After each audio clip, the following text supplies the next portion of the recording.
Iran ने America और उसके दुमछल्ले इजराइल को औकात में ला दिया है। बुरा लगता है बोलना, लेकिन सच यह है कि दुनिया के गुंडे सुल्तान डोनाल्ड ट्रंप के कपड़े उतर चुके हैं। ईरान ने ऐसा सोटा चलाया है कि वो नंगा भागता फिर रहा है कि बचा लो बचा लो बचा लो, लेकिन उसकी जुबान से निकल रहा है शांति शांति शांति। लफंगे ऐसे ही होते हैं, वो चाहे धीरेन्द्र शास्त्री जैसे लफंगे हों या डोनाल्ड ट्रंप जैसे। ट्रंप ने ईरान को भारत की तरह समझा था और आयतुल्ला खामनेई को नरेंद्र मोदी की तरह कि घुड़की देगा सीज फायर और सीज फायर हो जाएगा, और दुनिया भर में डोलता फिरेगा कि देखो भारत पाकिस्तान का सीज फायर मैंने कराया, मुझे नोबेल दे दो। और 17 बार बेइज्जती करवा चुके मोदी जी इसी में खुश हैं कि ट्रंप ने चाय पर बुलाया था, बड़ा मजा आता, जा नहीं पाए। दूसरी तरफ ईरान है कि ट्रंप ने दुनिया में ऐलान कर दिया ईरान और इजराइल में सीज फायर हो गया।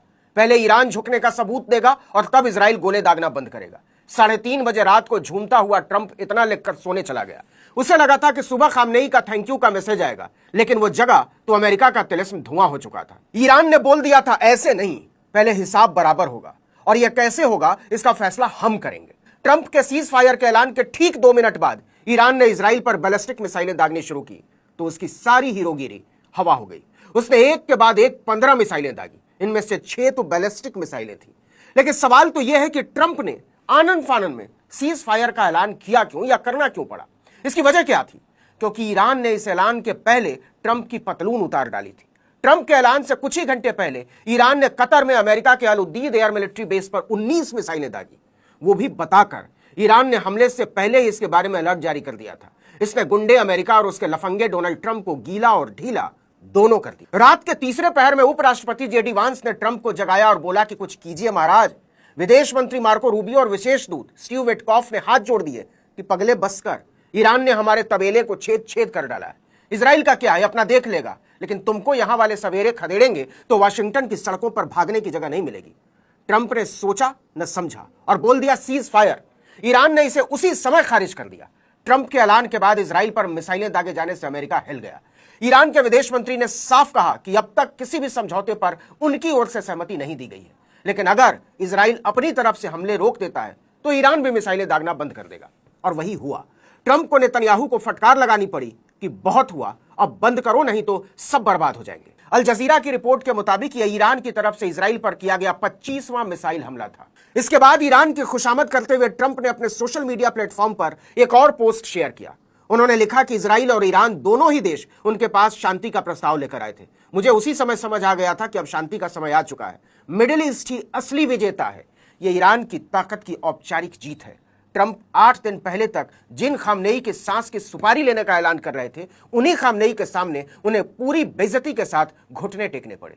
न्यूयॉर्क टाइम्स की एक रिपोर्ट के मुताबिक व्हाइट हाउस के एक अधिकारी ने बताया कि इस ऐलान से कई सीनियर अधिकारी भी हैरान रह गए कि ट्रंप ये क्या कर रहे हैं।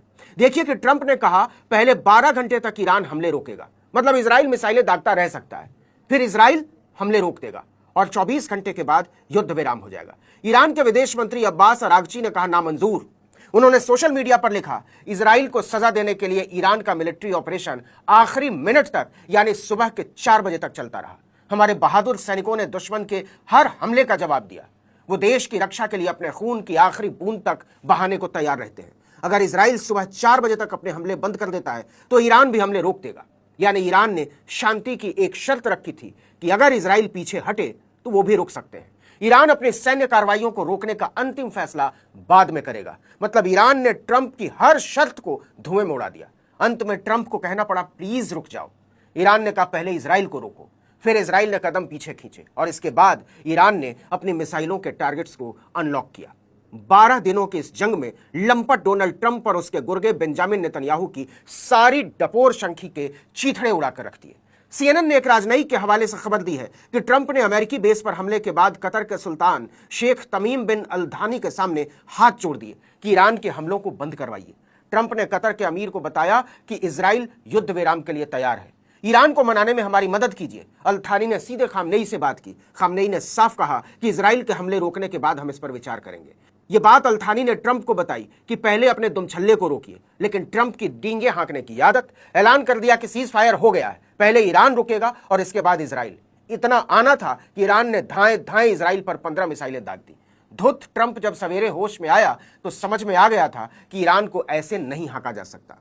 इतिहास ने दर्ज किया है कि जालिम अमेरिका के हमलों का ईरान ने अपने अस्तित्व को दांव पर लगाकर जवाब दिया था। इतिहास ने दर्ज किया है कि लोकतंत्र का ढोंग रचने वाले संसार के लगभग सारे देशों ने उसे अकेला छोड़ दिया था। इतिहास ने दर्ज किया है कि इस्लामिक देश अमेरिका की गोदी में बैठकर ईरान को मिटा देने की कोशिशों पर वाह वाह कर रहे थे। और इतिहास ने दर्ज किया है कि 86 साल के एक बूढ़े ने शेर की तरह इस हालात से न केवल लोहा लिया बल्कि उसे जीत में बदला। अब ट्रंप अपनी झेप मिटाने के लिए चाहे जो बकें, नेतन्याहू अपनी कुर्सी बचाने के लिए चाहे जो करें, लेकिन इस सच को न झुठलाया जा सकता है और न मिटाया जा सकता है कि बेहिसाब सामरिक शक्ति और डॉलर की ताकत के बावजूद वो ईरान के सामने बहुत बौने साबित हुए हैं। जंग का ये पहला दौर ईरान ने बहुत शानदार तरीके से जीत लिया है। ईरान ने साबित कर दिया है कि अमेरिका अजेय नहीं है। इजराइल को तो उसने इतने गहरे जख्म दिए हैं कि वो इसकी टीस को कभी भूल ही नहीं पाएगा। इस बात से कोई इनकार नहीं कर सकता कि ग्लोबल साउथ में अब ईरान पश्चिम एशिया का सबसे ताकतवर देश है। नरेंद्र मोदी की कमकली ने यह मौका बहुत बुरी तरह गंवा दिया है। मोदी के पास इतिहास रचने का मौका था, लेकिन उन्होंने भारत को वैश्विक नेतृत्वकर्ता से दब्बू और पिछलग्गू देश में तब्दील कर दिया है। ईरान के supreme leader Ayatollah Ali Khamenei के आगे मोदी छुट भइये और बहुत